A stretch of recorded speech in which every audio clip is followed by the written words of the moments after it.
সমুদ্রের মাঝখানে অতল নীল জলের রাজ্যে চলছিল এক অজানা নীরবতা, কিন্তু এই নীরবতা দীর্ঘস্থায়ী হল না। তিমি মাছ তুফান, এক দৈত্যাকার তিমি, যাকে নিয়ে বহু পুরানো কিংবদন্তি ছিল, তাকে কেউ কখনো পুরোপুরি দেখেনি। কেবল বিশাল ছায়া, গর্জন আর সাগরের ঢেউয়ে তার অস্তিত্বের প্রমাণ মিলত। সে ছিল সমুদ্রের রক্ষক, যে কোনো আগ্রাসনের বিরুদ্ধে লড়াই করত।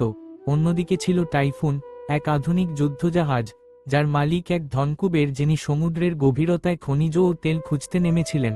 জাহাজটি পরিবেশের ক্ষতি করে সমুদ্রতল খনন করছিল, সামুদ্রিক প্রাণীদের বাসস্থানে আঘাত করছিল তার বিশাল মেশিন। একদিন টাইফুন জাহাজটি গভীর সমুদ্রে খনন শুরু করল। সেই শব্দ আর কম্পনে বিরক্ত হল তুফান। বিশাল ঢেউয়ের সঙ্গে মাথা তুলে সে উঠল পানির উপর।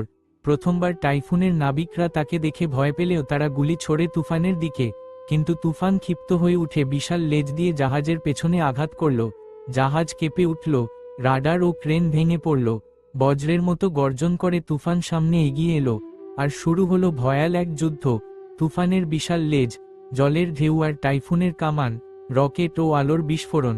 যুদ্ধ চলল ঘন্টার পর ঘন্টা। শেষ পর্যন্ত প্রকৃতির শক্তির কাছে হার মানে টাইফুন।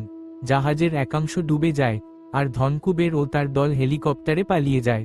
তুফান আবার গভীর সমুদ্রে ফিরে যায়, আর সমুদ্র ফিরে পায় তার শান্তি।